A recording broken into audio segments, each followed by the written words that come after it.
Create the project first.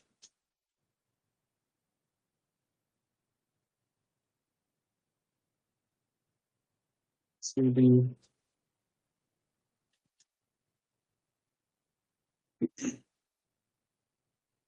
Now, generally, to make a organize the code properly, we can also have some recommendation about the folder structure, which consists of your controllers, which can have all the controllers.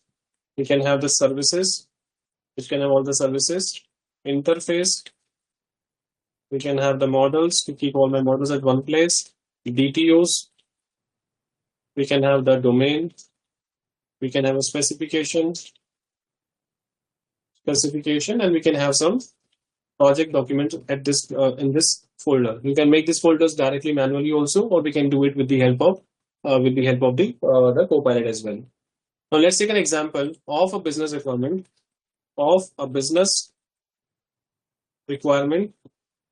requirement, right? And in this case, we're going to use a one plain English requirement, which we're going to see how we can able to improvise. A sample requirement can be like this. Suppose, for example, I want to build a ticket management API for the internal support team. And this employee should now be able to create a tickets with the title, description, category, and the priority. A support agent should be able to view, assign tickets, update status, and add internal notes. Manager should be able to see reporting summary by status and the priority. The system validate the required field, track the creation date, last modified date, and ensure only authorized roles can access certain operations. And finally, the API should be scalable, maintainable, easy to extend. That's going to talk about a non-functional requirement. Now, this requirement is good because it contains the business actors, core operations, validation needs, authorization hints, reporting requirement, and non-functional hints also. However, it is not recommended to directly just take this and start writing the code. A lot of people do this mistake. They just take this and say, okay, start generating the code. We need to first enhance this, right? If you look at the example of the a good prompt, what we want from the Copilot to help us from this requirement. Copilot can help to identify the functional requirement. We want to find out from the requirement,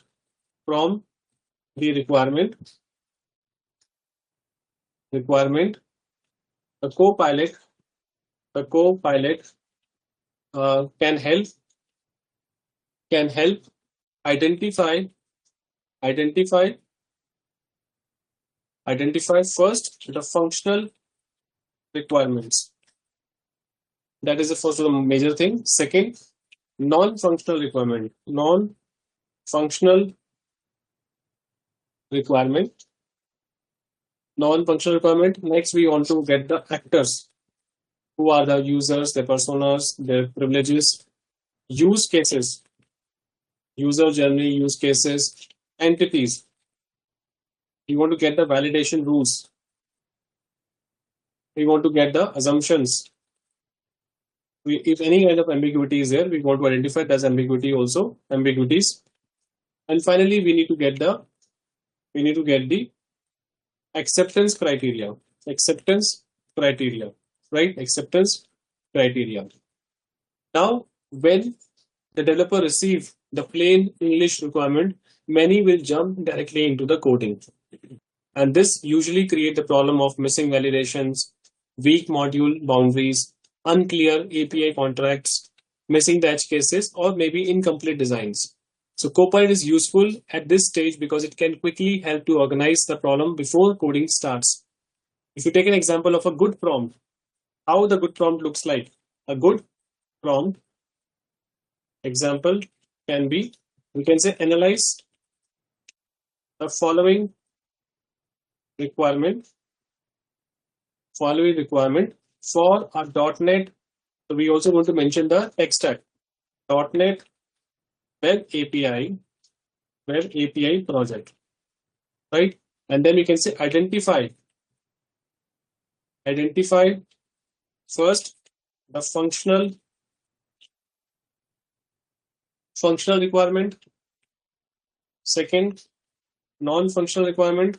Non-functional requirements. Next, we want to get the user roles. Next, we want to get the main entities. Next, we want to get the validation rules. We want to get the assumptions. We want to get the missing clarifications, which we can ask to the product to before we start coding. We should get this clarification done. Suggestions or suggested acceptance criteria. Acceptance criteria, right? And then we can say requirements,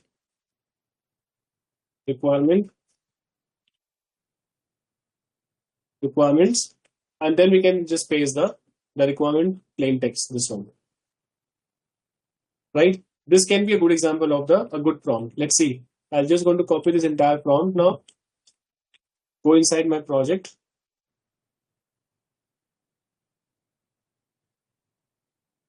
And let's try this. You can select here the agent, or you want to ask. You can select here the model. It is auto right now. Some models, as I said yesterday, last time also, there are some models specifically designed for some specific kind of work.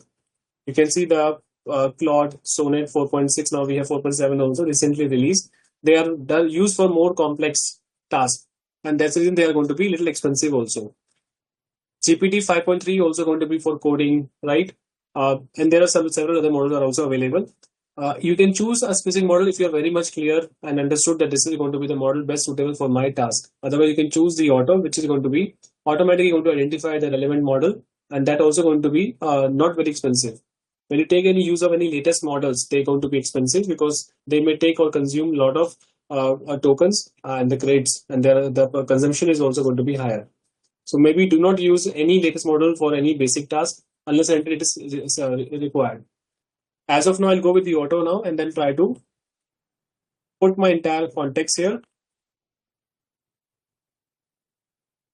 Right. So we set what we want to analyze, what is the thing we want to identify, what is the requirement. And then you can enter. It might take some time, but you will see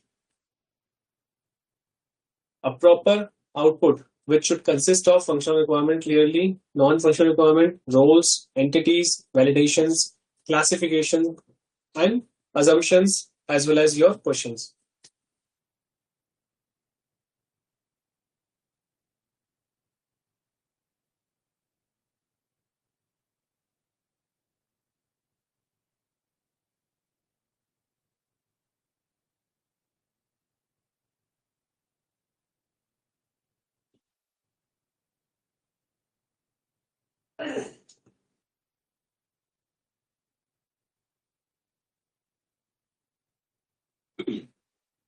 Now, see, this is going to be the expected output we are expecting, where we can see that clearly we will define the functional requirements, non-functional requirements, your user roles.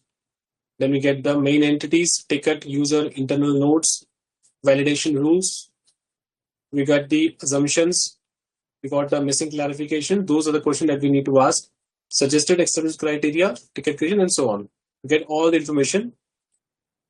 Right. This is going to be your benefit of using the better prompt. Will going to give you the better output. Right. So copy everything from here right now.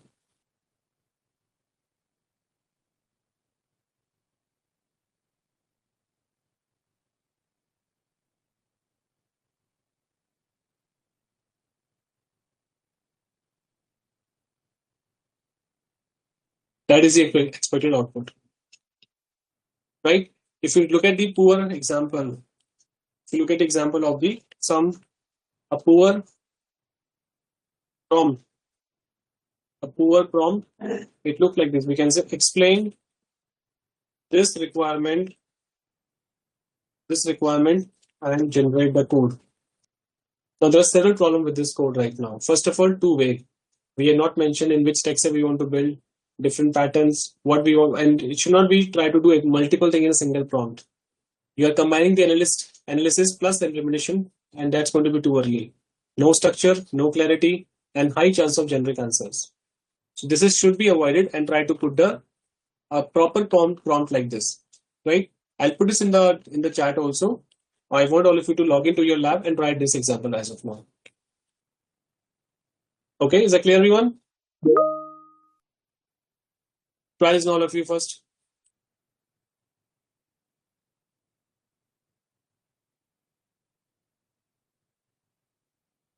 Just one question, like if you are working on an Mm-hmm. existing project, right? Mm-hmm. So in that case, like we need to give the context of the project and all those details to Yes. pilot, or okay, it Yeah, won't. definitely. Of course, for any suggestion, if you want, you need to set up the content. That is very important. But for an existing project, what we can do, we can have an empty file. I'll give an example of that also. We take this example of green and brown field both. Okay, okay. And this is the same structured way, like to give to any Mm-hmm. AI tools, like the prompt for any Mm-hmm. AI. It's not only to Copilot. Yeah, Is yeah, it the it is going same to way be for? same, mostly same. Okay.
Seeing how we can able to break down the requirement into a more structured way.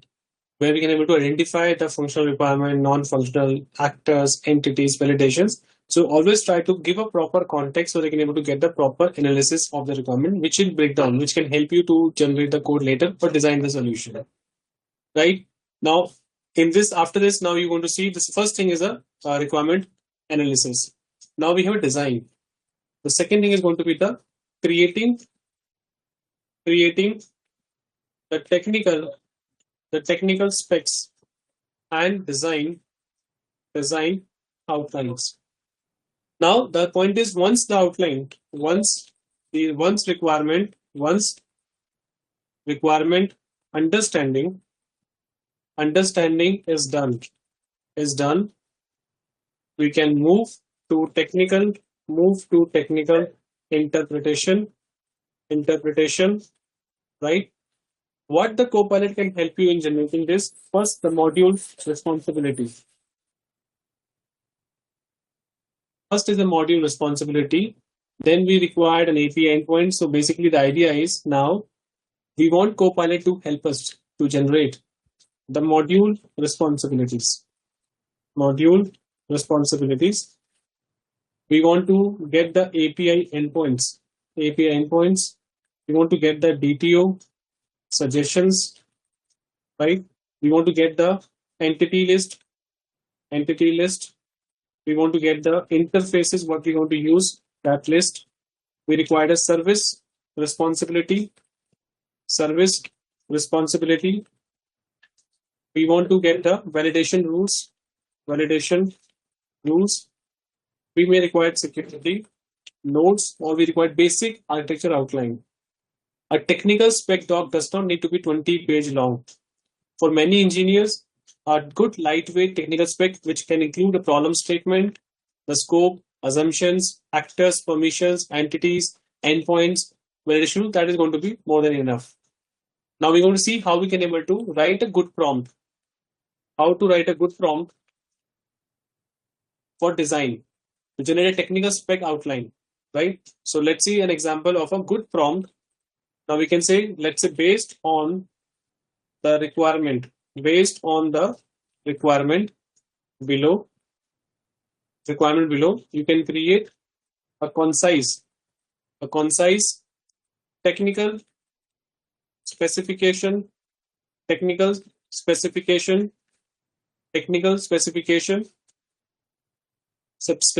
for an ASP.NET Core web API, right? Web API, right? Now we can say what we want in this technical spec document. We can say it should include first the overview. Second, we want to get the scope. The third, we want to get the actors. Next, we require the actors and the permissions. Next, we want to get the main entities. We require the API endpoints, right? API endpoints.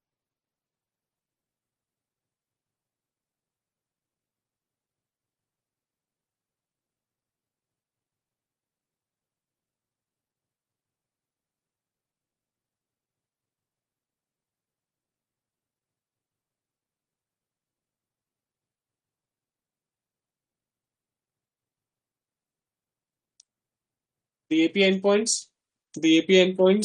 Next, we require the validation rules. Next, we require the errors handling considerations. Next, we require the non-functional requirement. Next is going to be the suggested project structure. Next, we require the acceptance criteria,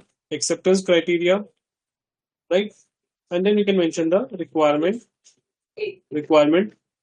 context, right? In the requirement, we can paste the requirement that we have. We can paste it here. We can paste this here.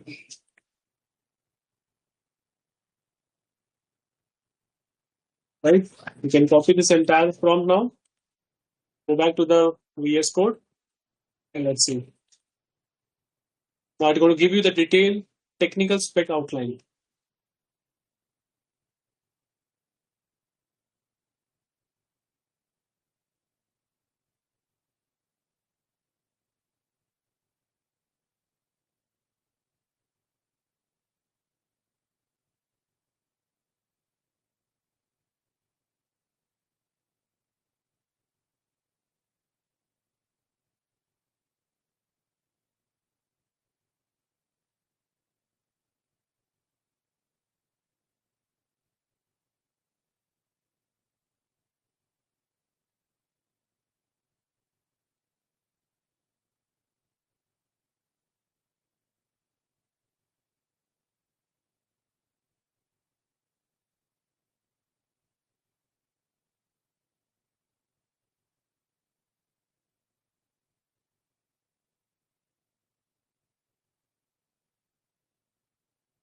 It might take few minutes to process. Wait for a few seconds.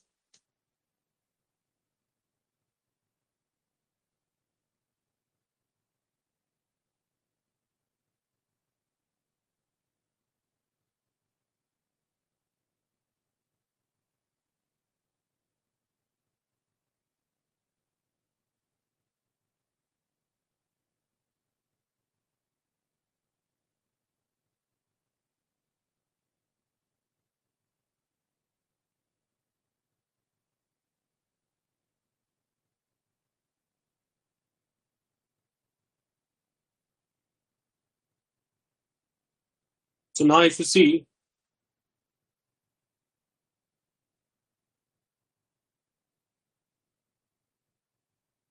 now see it is generating this MD file, right? If the text is too long, it will prepare an MD file and you can see this MD file will have all the information. So now you can see I also have this review, and there you can see we got the overview, we got the scope, out of scope, actors and the permissions, right? And one more important thing is you should not be, compare the outputs of the same prompt. If you enter multiple times, they will give you different outputs also. Format can also be different. If you want to follow, stick to some certain format, then you have to clearly mention that as well, right? You can see the main entities, internal nodes, users, support enums, allow status transaction, API endpoints, some bodies, status codes, tickets, everything you can get it here. This is more like a technical spec document which can be used, right, to get the overview of the entire project, the project structure, the endpoints, the permissions, the validations. This will explain the design outline. A design outline should always going to have the domain objective, right? It should have the structure, endpoints, and a lot of other things. You can also create a kind of a high level design as well. Suppose, for example, now you want to create a high level design. So what we can do is we can also create, let's say we can add a good prompt, which can be, let's say, create a high level design outline for this .NET solution using the clean separation of concern, right? And you can say suggest the controller, suggest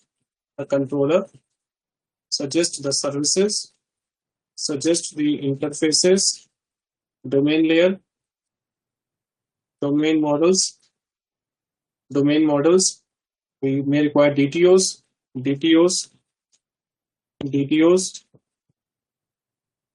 validation classes,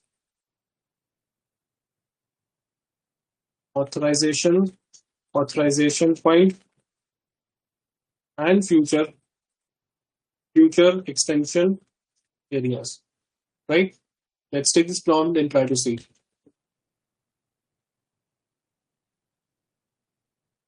Now, whenever you want to see this file is open, this is what we're going to set up as a context.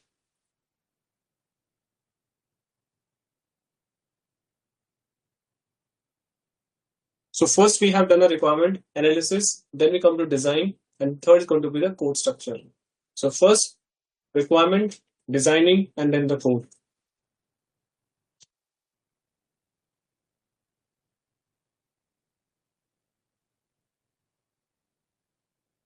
Team, is that clear so far, everyone?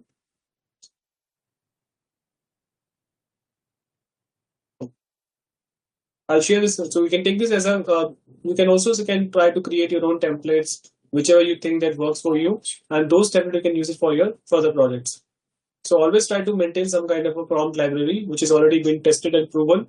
And those prompts you can able to just change the context and keep writing it. The structure is very important. You can change the language, you can change the content, but structure is very important here.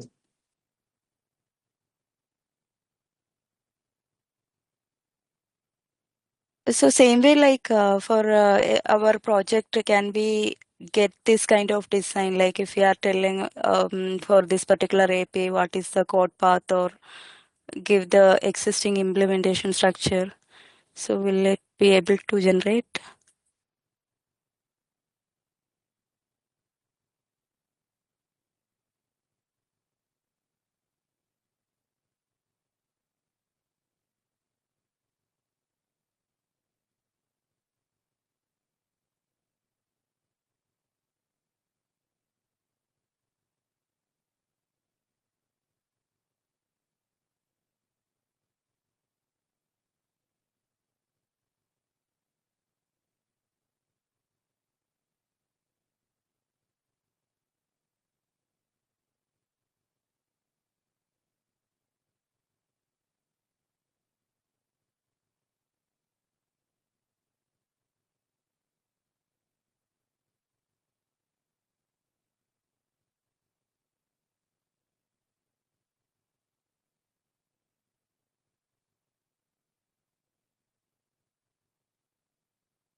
So team, now if you see, we got this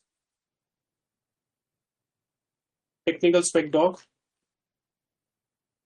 which will going to give you more information. Let me produce this just a second.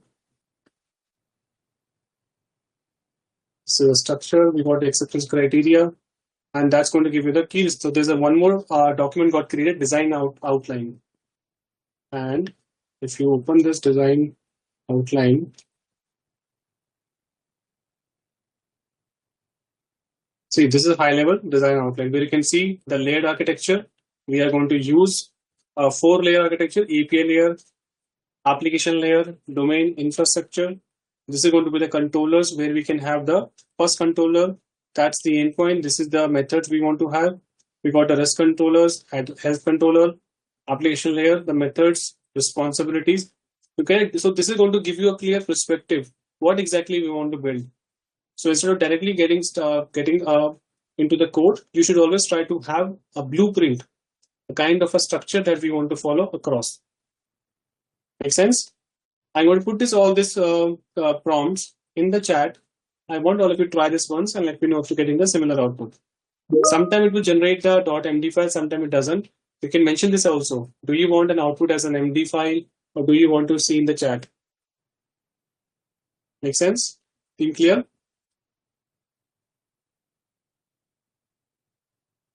Okay, try this now, all of you. To work on the translating the requirement into the code structure. So now we are moving from design to the structure, right? We're going to actually generate the code. So now we translating the requirements into the code structure.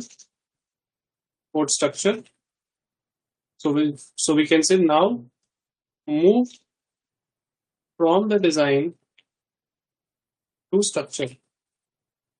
The structure, right? What the CoPilot can generate well? It can generate well the class name, interface, definition, DTOs, enums, your service skeletons, controller skeleton, folder structure, and so on. What must still be reviewed by us is going to be the domain correctness, security behavior, performance choices, transaction boundaries, business rules, right? Let's take an example. We see how we can able to create a code skeleton, or you can say code skeleton generator. And we take an example. So code skeleton generation, and we can see a prompt example for the domain and the DTOs. So first of all, we can say based on this technical spec, generate the C# code, skeleton. C# codes or code skeleton, or now we can mention here the ticket. Now, if you do any grammatical mistakes, you misspell anything, that's fine. But when you're giving a name of the classes, methods, folder, that has to be correct. Otherwise, you're going to take it as it is. So, ticket entity. If you misspell the name of the entity, it is going to use the wrong name only. It's not going to correct automatically. But anything else in a normal English, if you misspell anything or grammatical mistake, that's not worry. That is fine. The entity. Just a second.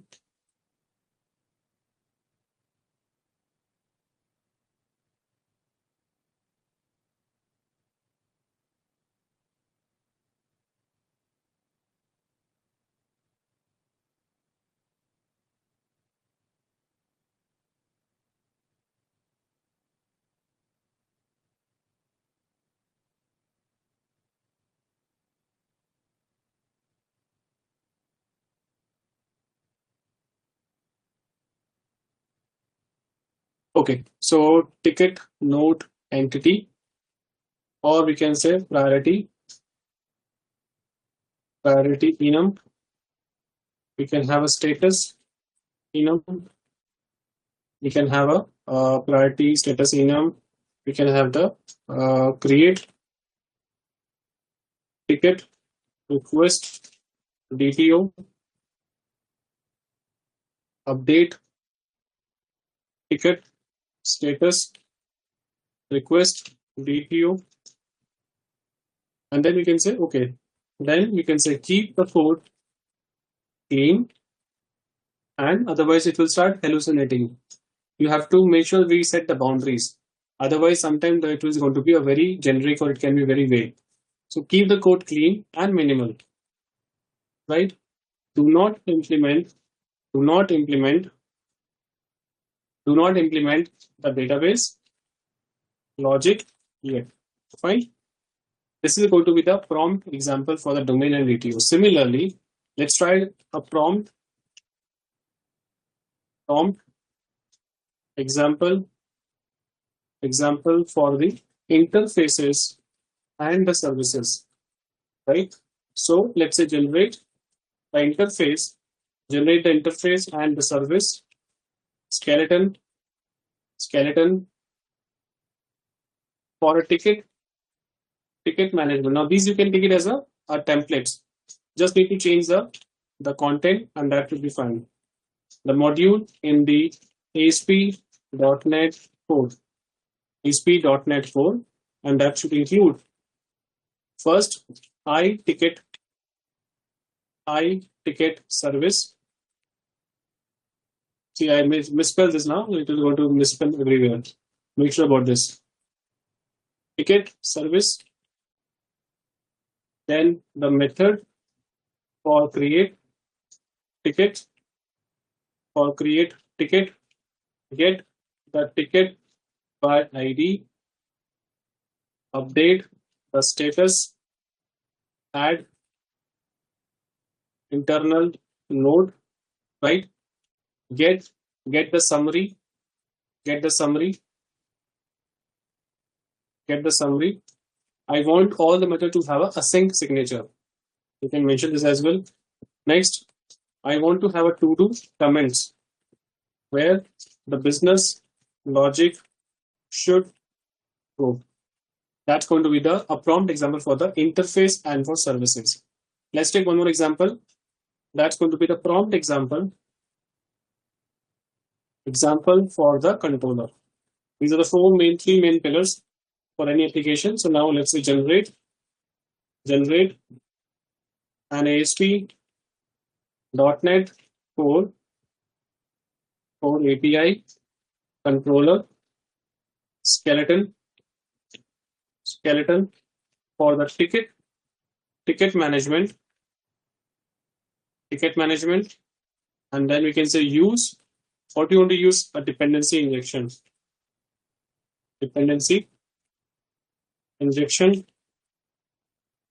Next, attribute routing.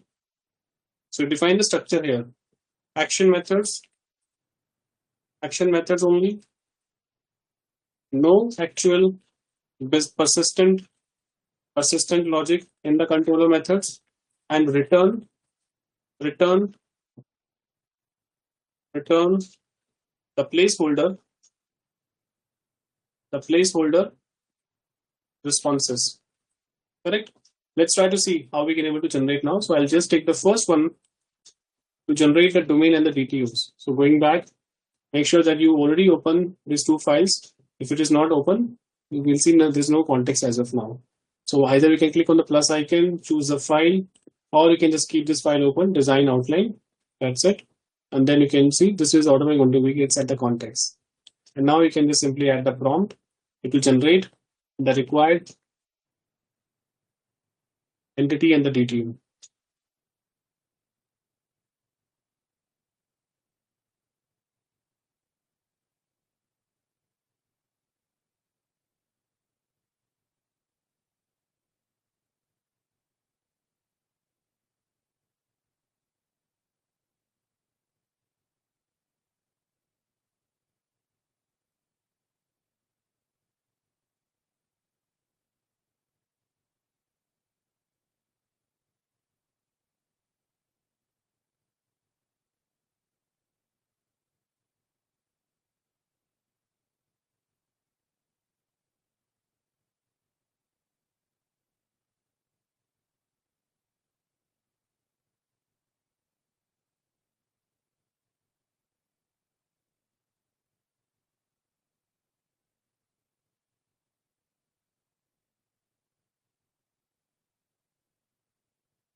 So it's going to make a folder first for the domain and the contracts. Under the domain, you can get all your entities, enums. Under the contract, you're going to get your tickets, your DTUs. Still processing. Allow to build.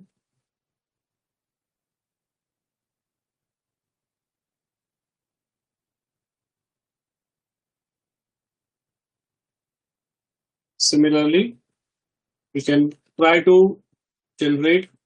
Now, if you misspell anything here, that is fine. But don't misspell the name of the folders or classes, methods.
Okay, you can see now this also get generated.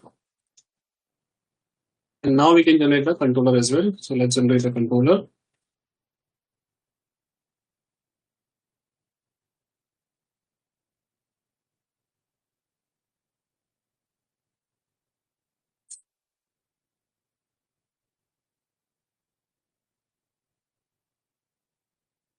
That we're going to make an application folder, and you can find all your services and the service implementation.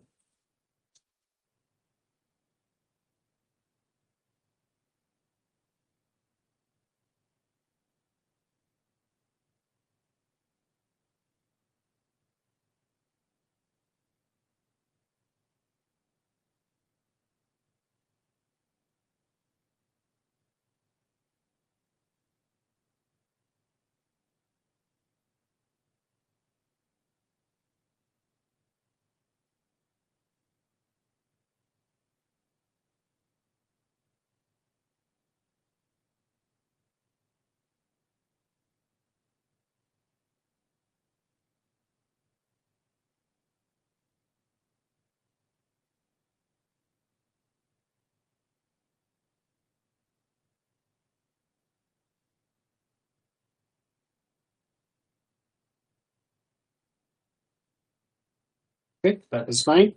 I'll sharing all this prompt. I want you to try this, all of you. Okay, is that clear, everyone?